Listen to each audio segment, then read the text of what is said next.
करके 8 वर्षों पर जो निराधार अनर्गल आरोप लगाए गए हैं, उस संदर्भ में मैं कहना चाहूँगा कि इन 8 वर्षों में देश का सबसे बड़ा फाइनेंशियल इंक्लूजन, देश का सबसे बड़ा हेल्थ केयर स्वास्थ्य योजना, देश का सबसे बड़ा फूड डिस्ट्रीब्यूशन अनाज वितरण कार्यक्रम, देश का सबसे बड़ा वैक्सीनेशन टीकाकरण कार्यक्रम होगा।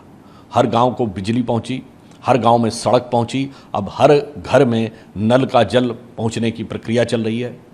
सबसे ज़्यादा फॉरेन एक्सचेंज रिजर्व है, सबसे ज़्यादा फॉरेन डायरेक्ट इन्वेस्टमेंट है, सबसे ज़्यादा स्टार्टअप्स हैं। पहली बार इस भारत में रक्षा उत्पादन के क्षेत्र में पूर्ण आत्मनिर्भरता आई है। पहली बार ऐसा हुआ है कि भारत की छवि एक सॉफ्ट स्टेट के रूप में पूरी तरीके से समाप्त हो गई है, एक सुदृढ़ प्रभावी राज्य के रूप में आए हैं और अंतर्राष्ट्रीय स्तर पर भी भारत की स्वीकार्यता पूरी गरिमा के साथ स्थापित है। परंतु फिर भी इस नज़ारे को यदि कोई न देख पाए तो इसके लिए नज़ारे का नहीं, नज़रों की गलती है।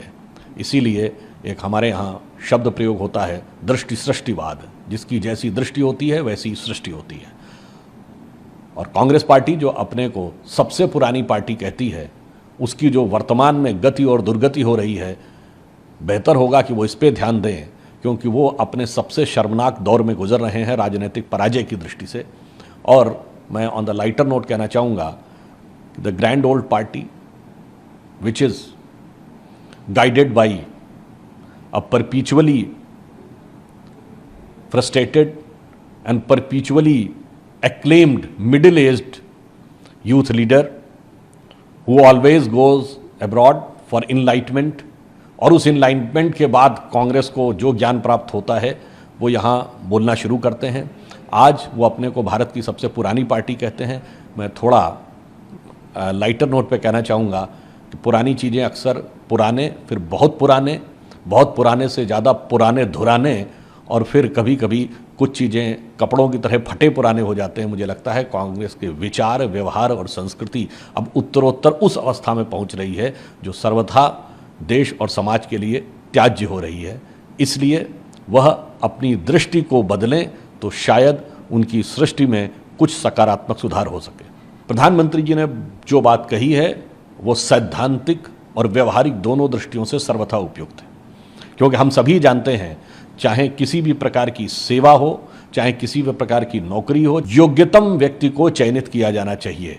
और जब परिवार ही तय करने लगता है कि पार्टी का नेतृत्व और संपूर्ण नेतृत्व और भविष्य एक परिवार में उत्पन्न होने के आधार पर ही होगा, तो मानी हुई बात है योग्यता का प्रश्न सर्वथा गौण हो जाता है। जब योग्यता का प्रश्न गौण हो जाता है तो उसके द्वारा किए गए कार्यों की गुणवत्ता का प्रश्न भी समाप्त हो जाता है, और विकास की तमाम संभावनाएं जो एक योग्य और गुणी नेतृत्व के द्वारा की जाती हैं, उन संभावनाओं पर एक विराम लग जाता है।